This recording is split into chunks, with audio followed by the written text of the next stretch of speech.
하나님께서 우리에게 허락하신 말씀은 창세기 21장에 있는 말씀입니다. 창세기 21장 9절에서 19절까지의 말씀입니다. 우리 한 절씩 교독하시겠습니다. 사라가 본즉 아브라함의 아들 애굽의 여인 하갈의 소생이 이삭을 희롱하는지라.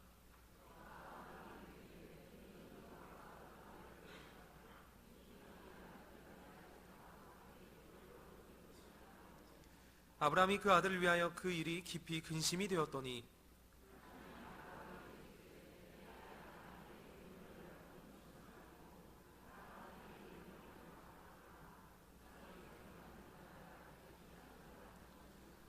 그러나 여종의 아들도 내 신이 내가 그로 한 민족을 이루게 하리라 하신지라.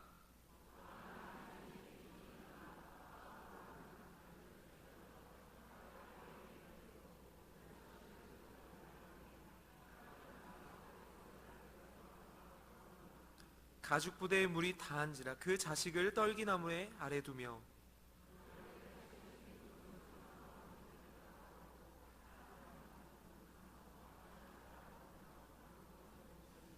하나님이 그 아이의 소리를 들으심으로 하나님의 사자가 하늘에서부터 하갈을 불러 가라사대 하갈아 무슨 일이냐 두려워 말라. 하나님이 저기 있는 아이의 소리를 들으셨나니.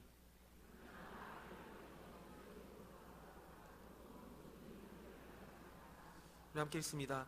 하나님이 하갈의 눈을 밝히심에 샘물을 보고 가서 가죽 부대에 물을 채우다가 그 아이에게 마셨더라.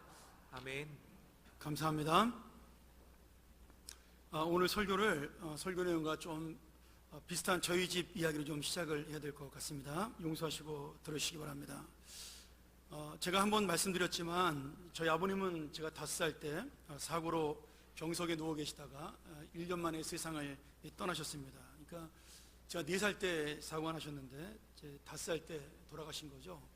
만으로 4살이니까 뭐 사실은 3살 지나자마자 돌아가신 겁니다.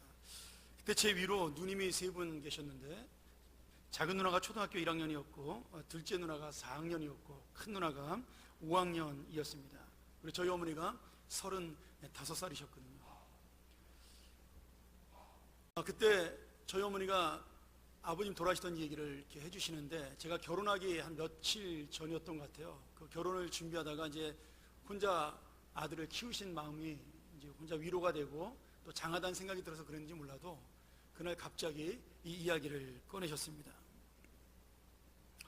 장례날 저희 선산이 파주 광탄에 있었습니다. 지금은 뭐 이제 없지만 그 당시 이제 큰아버지 산소가 거기 있었고 그 밑에 아버지 산소가 있었는데 이제 아버지 산소를 만들고 그 산소에 마지막 장례를 치르러 이제 가게 된 거죠.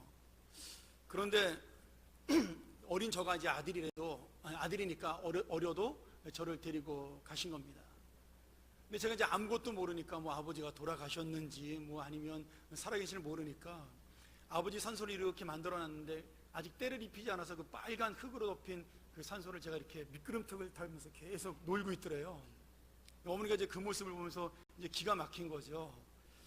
그래서 이제 저희들을 데리고 이제 통곡하고 울면서 이제 그 얘기를 하시더라고요. 이제 슬퍼서 우는 것보다 야, 내가 네 아이들을 데리고 어떻게 살 것이냐. 너무 막막하고 기가 막혀서 서럽고 무서워서 눈물이 났었다. 너무 힘드니까 슬픈 것을 넘어서 무섭더라. 이렇게 말씀했던 기억이 납니다. 뭐 저야 너무나 어린 시절 이야기고 저희 어머니에게도 이제는 뭐 정말 50년 전에 이제 추억의 이야기가 됐으니까 그때는 지금은 이제 웃으면서 이런 이야기를 할 수 있는 때가 된 것 같습니다. 근데 제가 이번 주에 설교 준비하면서 하갈이 갑자기 집에서 쫓겨나 하나밖에 없는 그 아들을 데리고 광야로 나갔을 때 우리 어머니가 느꼈던 심정이 그런 거 비슷한 거 아닌가라는 생각을 해보게 되었습니다. 오늘 말씀을 보면 제가 중간에 좀 생략을 했지만 아브라함이 하나님의 약속대로 100살에 아들을 얻게 됩니다. 그래서 집안이 큰 경사가 나게 되죠. 그리고 그 아들 이삭이 3살이 되었을 때 보통 그 고대 이스라엘에서는 3살이 되면 한 18개월 정도 되면 그때 우리나라가 말하는 돌잔치를 했습니다. 이제 큰 잔치를 동네 사람들과 함께 벌이게 된 거죠. 그런데 그 잔치를 벌이는 도중에 그 처백에서 낳던 둘째 부인이 낳던 아들 이스마엘이 아버지의 사랑을 뺏어간 이삭을 보고 질투했는지 어땠는지 모르지만 그만 그 자기 동생을 괴롭히는 모습을 괴롭히게 되었습니다. 근데 문제는 이 괴롭힌 것이 그냥 장난으로 끝나거나 아이들의 어떤 그 치기 어린 그런 행동으로 끝났으면 좋은데 이 모습을 그만 이삭의 친어머니 사라가 보게 되면서 문제가 커진 겁니다. 우리 성경에는 희롱한다라고 되어 있는데 조금 번역된 성경에는 놀린다라고 되어 있습니다. 그러니까 이스마엘이 동생 어린 아이 이삭을 놀렸다라고 되어 있죠. 요거 히브리어로 보면 그냥 간단합니다. 비웃다, 놀리다, 조롱하다 뭐 이렇게 되어 있는 그 차크라는 단어인데 사실은 사라가 자기 아들 이삭을 괴롭히는 걸 보면서 긴장감을 느낀 이유가 있습니다. 갈라디아서 4장 29절에 보면 사도 바울이 이 본문을 해석을 하면서 뭐라 그러냐면 이스마엘이 이삭을 핍박했다라고 표현을 하고 있습니다. 그러니까 3살밖에 되지 않은 아이를 지금 질투하는 것을 넘어서 자기의 모든 것을 빼앗아간 사람으로 보고 있다는 거죠. 사라는 단지 이삭이 이복 형에게 괴롭힘 당하는 것에 분노한 것이 아니라 장래 이삭의 상속권에도 문제가 생기고 분쟁이 생길 것을 우려하게 되었습니다. 어릴 때부터 이러면은 나중에 크면은 이 집안에 큰 분란이 나겠다. 그래서 아브라함에게 정식으로 요청을 하죠. 하갈과 이스마엘을 이 집에서 내보내야 될 것 같다라고 그렇게 요청을 하게 됩니다. 아브라함은 하갈과 이스마엘을 내보내라는 이 사라의 요청을 듣고 마음속에 당연히 고민하게 되죠. 왜냐하면 둘째 부인이라 할지라도 하갈도 자기의 부인이고 이스마엘도 적자는 아니지만 서자지만 그래도 자기의 사랑하는 아들이었기 때문입니다. 실제로 이 이삭을 낳기 전까지 아브라함은 이스마엘이 아들 하나였기 때문에 그 이스마엘을 애지중지하면서 아마 소중히 키웠겠죠. 그런 의미로 볼 때 지금 아브라함은 이 두 사람을 내보낸다라는 것이 인간적인 마음으로 쉬운 일은 아니었습니다. 근데 어쨌든 아브라함은 하나님의 말씀을 듣고 이 두 사람을 집에서 내어보내게 됩니다. 자, 이제 문제는 하갈과 이스마엘입니다. 하갈과 이스마엘은 갑자기 아무 준비도 없이 집에서 쫓겨나 험한 광야로 나가게 되었습니다. 여러분 얼마나 이게 기가 막히고 어이가 없는 일이에요. 얼마나 당황스러웠겠어요. 갑자기 떵떵거리고 살던 부잣집 둘째 마님, 그리고 모든 사람에게 기원받고 사랑받던 부잣집 아들에서 이제 갑자기 거리로 나앉게 되는, 그래서 하루 먹을 것을 걱정해야 되는 그런 기가 막힌 상황이 바로 지금 하갈과 이스마엘이 만난 현실입니다.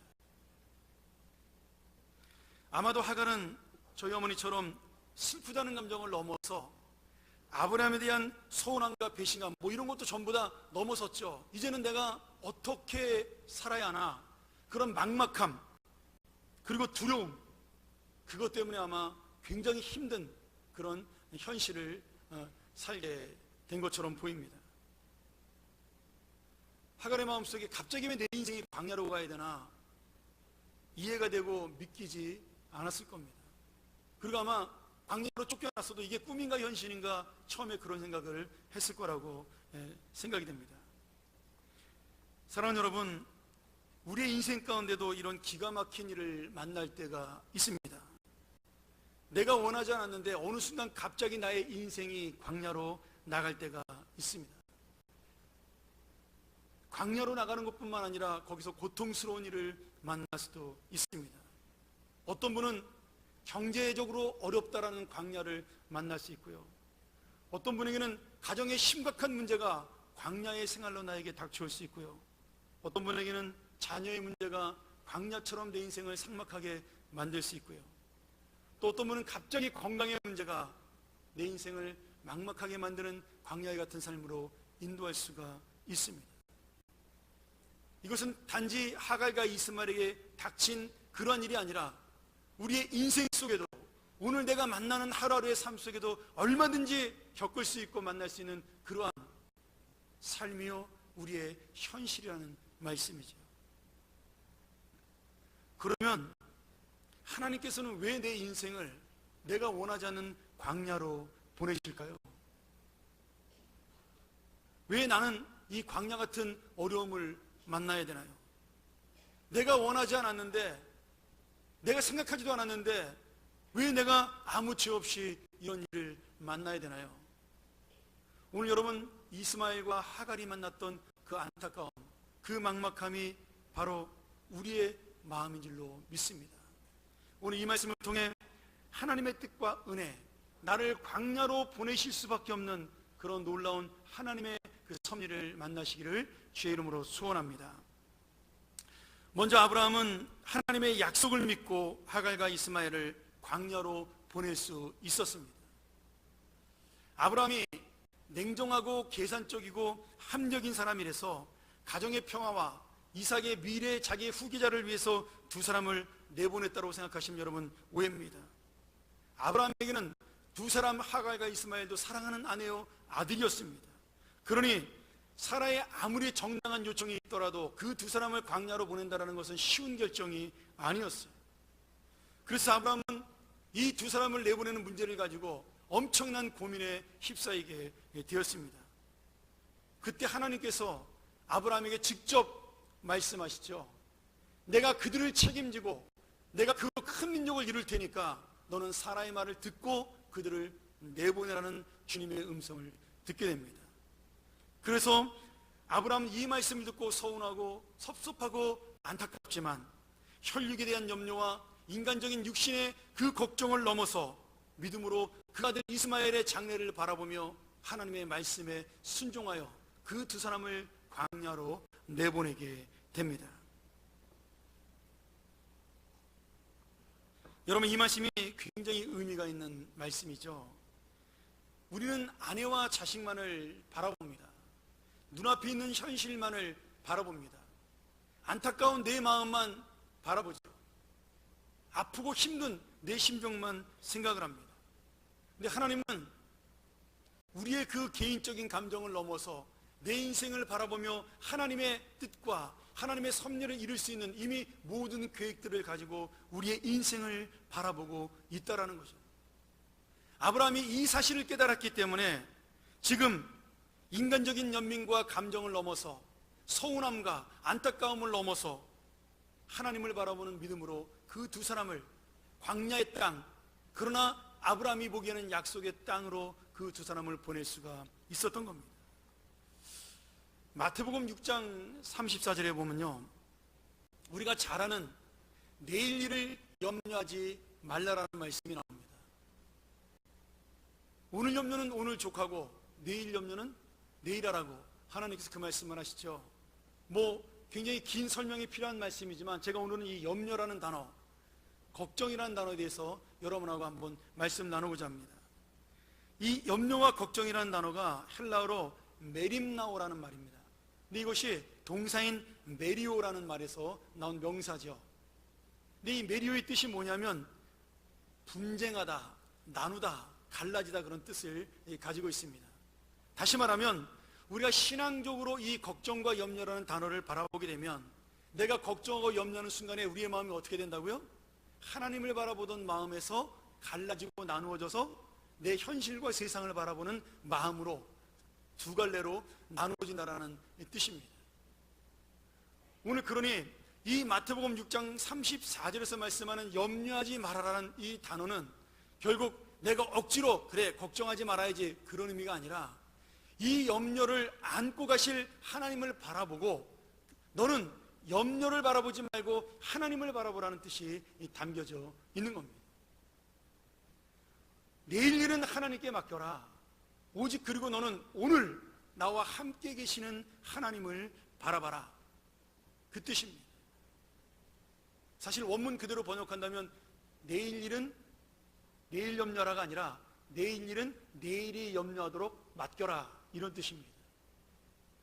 여러분, 내일이 염려할 수 있나요? 아닙니다. 내일은 누구의 것이죠? 미래는 하나님의 것이에요.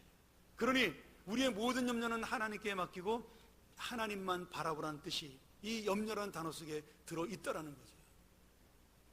오늘 아브라함은 바로 이 믿음을 가지고 자기의 갈라졌던 마음을 다시 하나님을 바라보는 마음으로 하나로 뭉쳐서 오직 주님만 바라보는 믿음을 가지고 두 사람을 보낼 수가 있었습니다.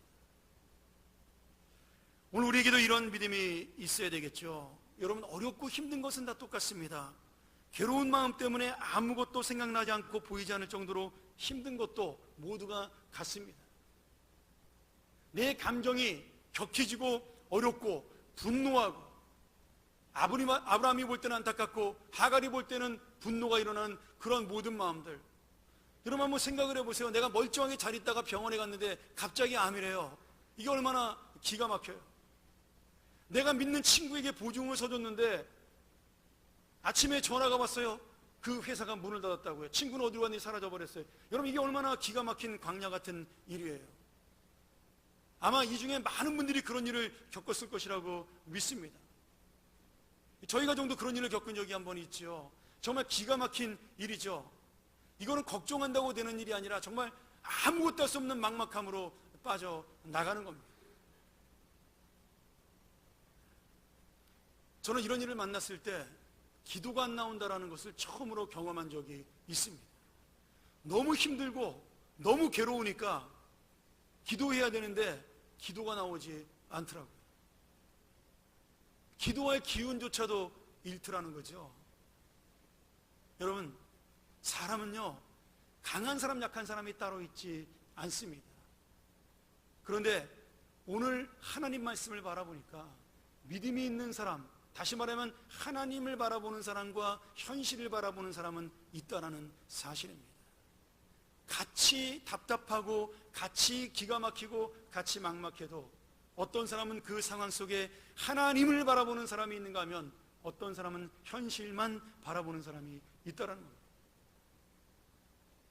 오늘 그러니 여러분, 아브라함처럼 우리도 우리의 안타까운 감정을 넘어서 답답한 심정을 넘어서 하나님의 약속을 바라보므로 우리가 누릴 수 없고 우리가 얻을 수 없는, 우리의 능력으로 가질 수 없는 하나님만이 줄 수 있는 참된 위로와 평안의 삶을 우리 마음속에 얻기를 주의 이름으로 축원합니다.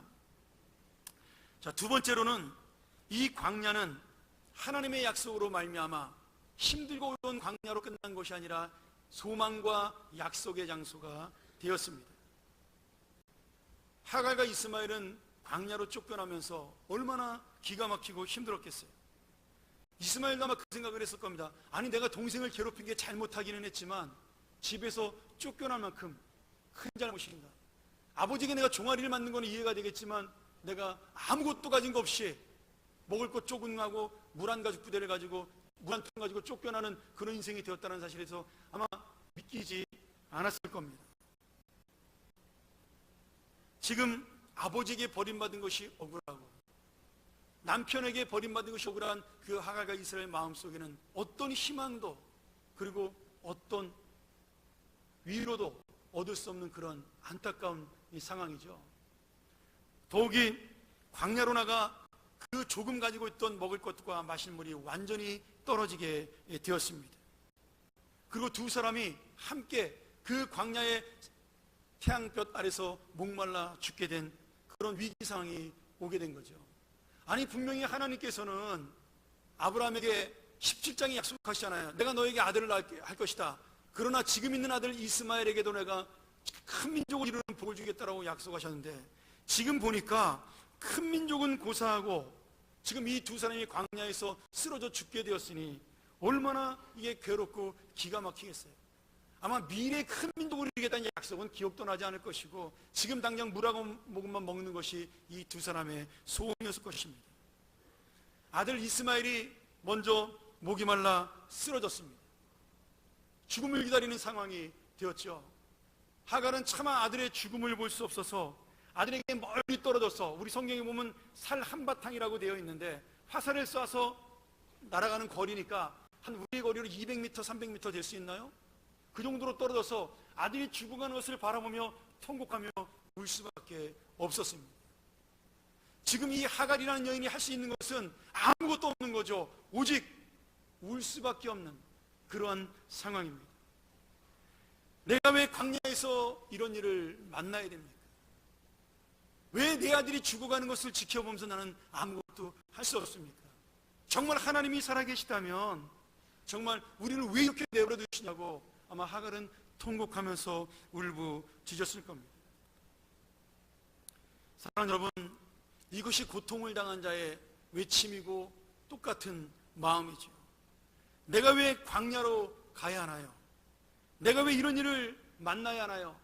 지금 하나님께서 나를 사랑하신다고 약속하셨는데 그 하나님은 도대체 어디에 계시는 겁니까?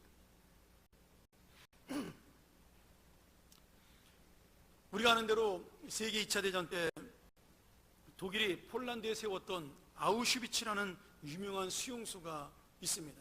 지금 사진에 나오는데요. 그 수용소에서 몇백만이나 되는 유태인들이 학살을 당하게 되죠. 그 역사적 기록에 의하면 수용소 내에는 한 번에 1000명을 죽일 수 있는 이만한 가스실이 있었다 그래요. 그냥 서 있는 거죠.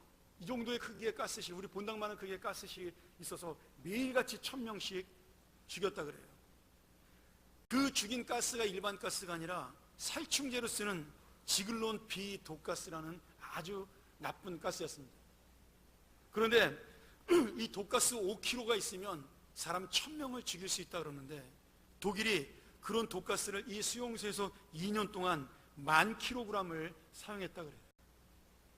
그럼 이걸 계산해 보면 얼마나 많은 사람이 그 수용소에서 죽어간다를 알 수가 있습니다. 아까 그 사진에도 보면 마당에 그냥 시체를 놔둘 데가 없어서 묻을 수가 없으니까 그냥 시체 그 마당에 널브러 놨다가 거기 다른 건물에 있는 화장터로 매일같이 가지고 가서 그 수용소에는 매일 하루 종일 살이 타는 냄새로 가득 찼다라고 그렇게 증언하고 있습니다.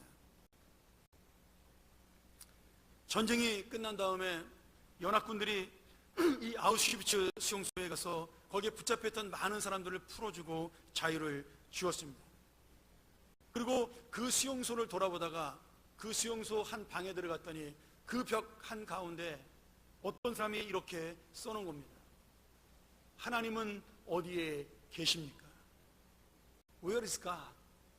너무 힘들고 어려우니까, 너무 고통스러우니까, 그 수년 동안 고통을 당해서 하나님께 기도해도 들어주지 않으니까 너무나 답답한 마음에 그 벽에다 그렇게 글을 새겨놓은 거죠.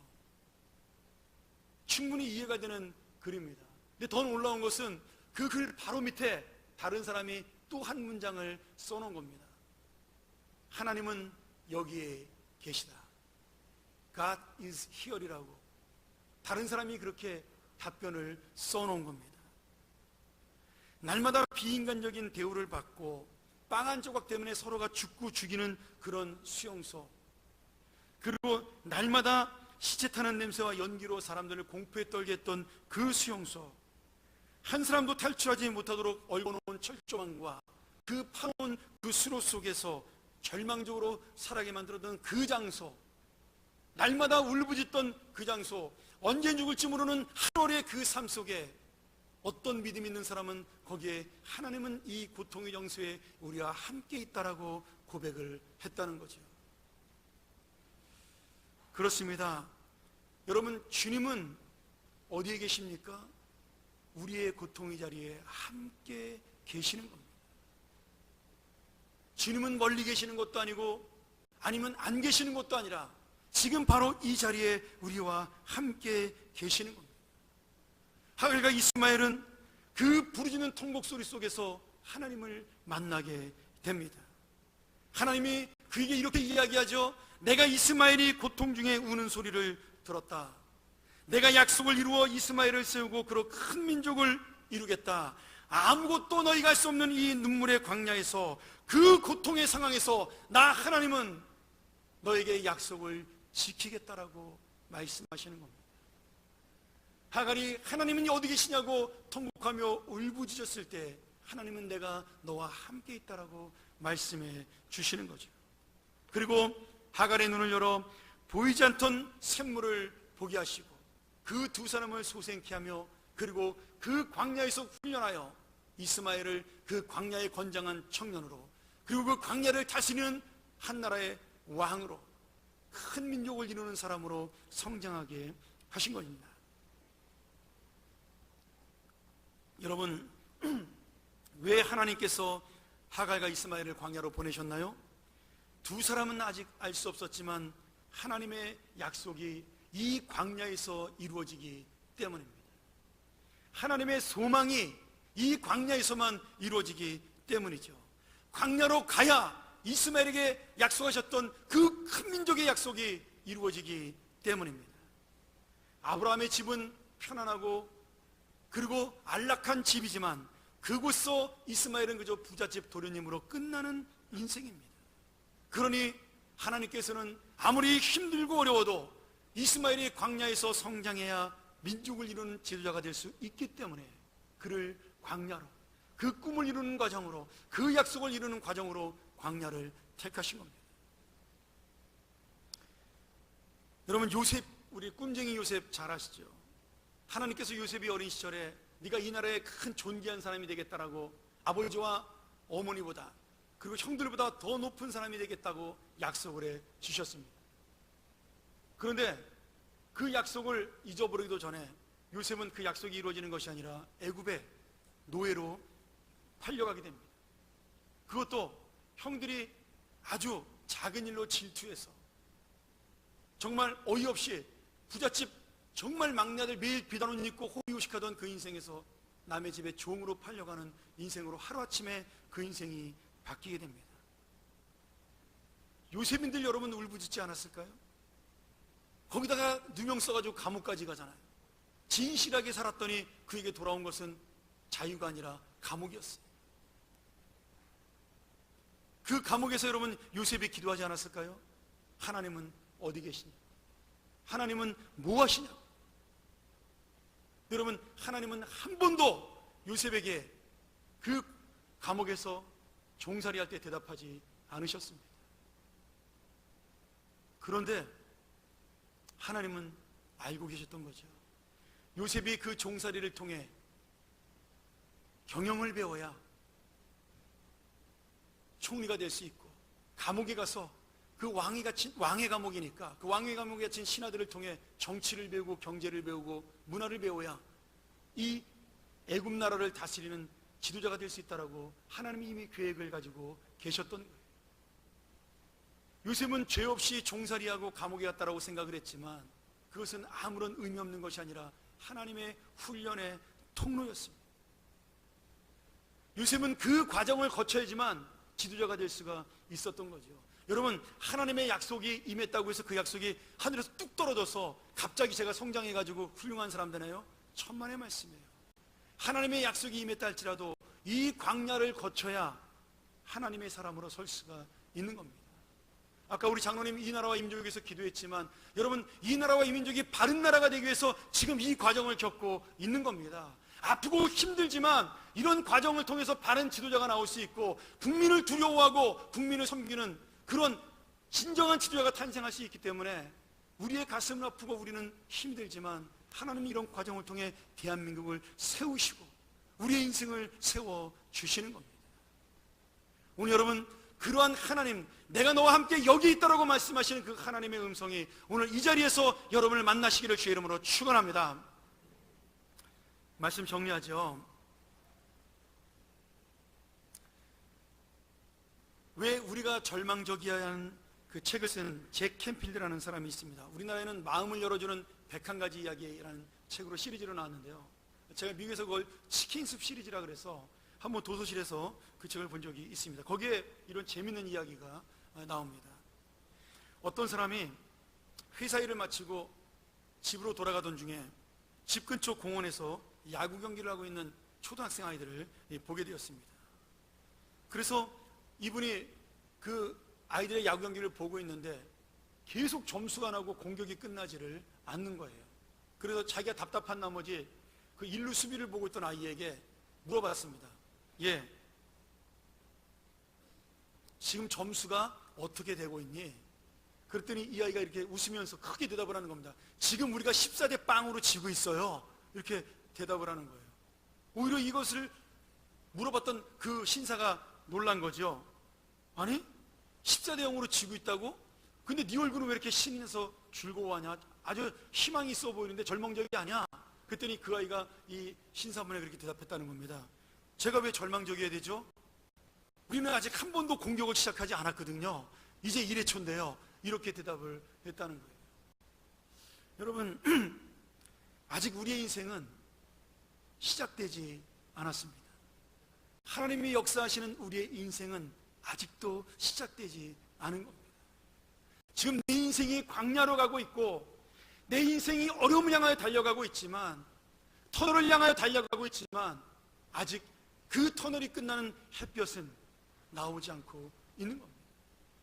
우리는 터널을 달려가며 어둡고 무섭다라고 이야기할지 모르지만, 여러분, 그 길은 산을 뚫은 빠른 길이에요. 나는 이해할 수 없었지만 그 길은 내가 그 산을 빨리 넘어갈 수 있는 하나님의 통로였습니다. 오늘 여러분, 이 광야는 하갈과 이스마엘에게 새로운 역사를 만드는 하나님의 장소요, 새로운 은혜를 만드는 하나님의 은혜 나라가 된 것입니다. 오늘 여러분, 왜 실망하세요? 왜 낙심하세요? 왜 통곡하세요? 아직 우리의 인생은 1회 초에 불과합니다. 아직도 하나님의 역사는 시작되지 않았습니다. 오늘 이 광야의 시간, 고통의 시간이 끝나면, 지금은 알 수 없고 이해가 되지 않아도, 당장은 광야가 힘들고 어려워도, 오늘 주님이 계획하시고 약속하신 하나님의 뜻, 그리고 하나님의 약속, 하나님의 소망이 이루어지는 인생, 그 인생이 우리를 기다리고 있을 줄 믿습니다. 기도하시겠습니다.